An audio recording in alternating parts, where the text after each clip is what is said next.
Bukan setiap orang yang berseru kepadaku, Tuhan, Tuhan, akan masuk ke dalam kerajaan surga, melainkan dia yang melakukan kehendak Bapakku yang di surga. Pada hari terakhir, banyak orang akan berseru kepadaku, Tuhan, Tuhan, bukankah kami bernubuat demi namamu dan mengusir setan demi namamu dan mengadakan banyak mujizat demi namamu juga?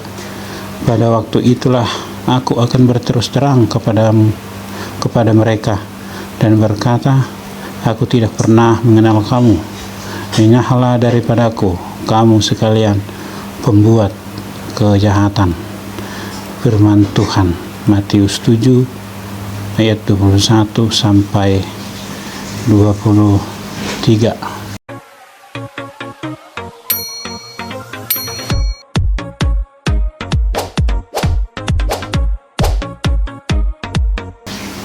Iman tanpa perbuatan adalah kosong. Mulut kita berkata-kata yang baik, mulut kita berkata-kata yang benar, tetapi ketika orang melihat kita berperilaku buruk, maka kata-kata itu tidak berarti.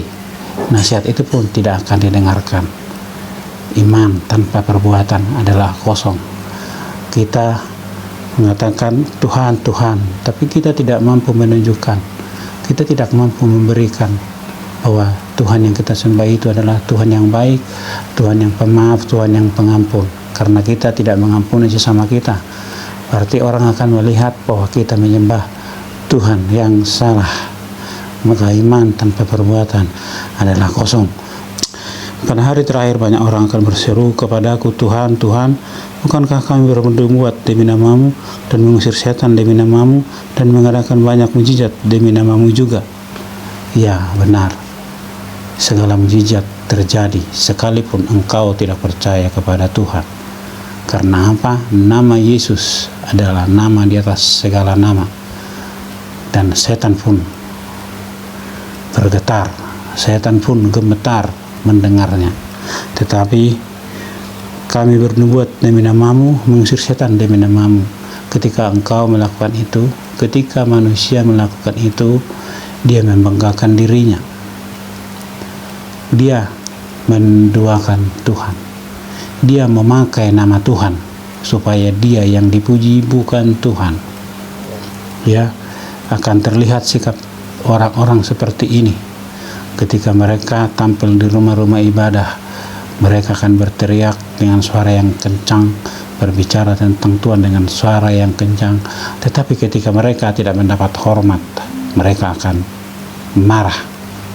Mereka akan marah, ya. Tapi kenapa mujizat terjadi? Mujizat terjadi karena nama Tuhan, nama Yesus itu berkuasa. Itu yang terjadi, dan orang yang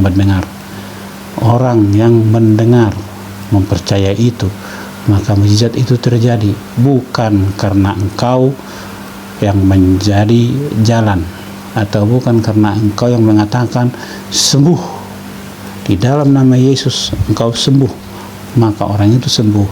Bukan karena perkataanmu, tetapi karena nama Yesus itu berkuasa dan iman orang itu, karena imannya telah menyelamatkan dia.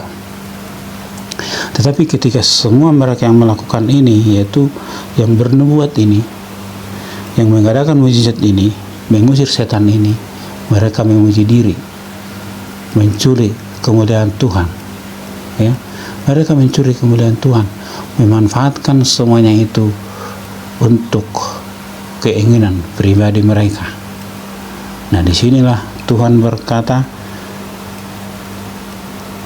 berkenyahlah daripadaku, ya kan?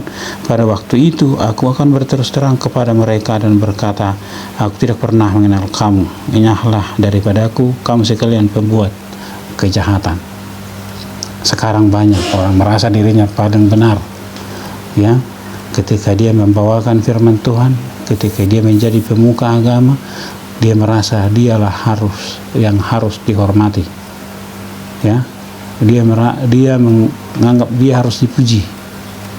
Maka ketika dia tidak dihormati, ketika dia tidak dipuji, ketika dia tidak dihargai, ya, dia akan mengatakan sesuatu tentang ketuhanan, bahwa Tuhan marah dan sebagainya macamnya. Ya, inilah yang tidak diinginkan Tuhan. Inilah yang ditolak Tuhan itu. Ya, ini kembali kepada tadi, iman tanpa perbuatan adalah kosong.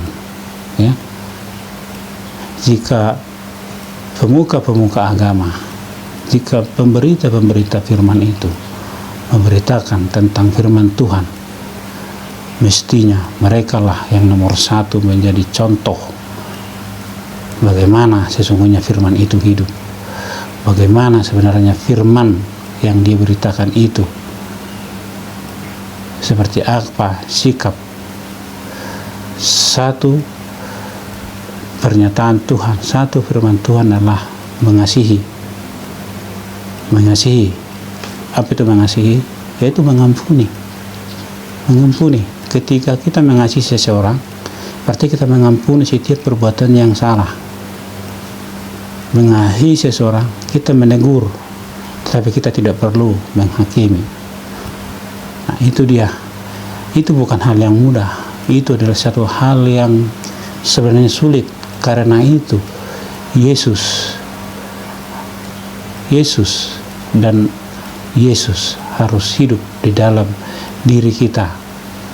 Roh Kudus bekerja di dalam diri kita supaya kita dimampukan, supaya kita tidak hanya sebagai pembicara, sebagai pemberita firman, tetapi kita harus menjaga sikap kita, karena orang juga bukan melihat apa yang kita katakan, tapi orang melihat apa yang kita lakukan, sehingga iman dengan perbuatan penuhlah sukacita itu. Semoga saya dan saudara semua dikuatkan di dalam firman Tuhan.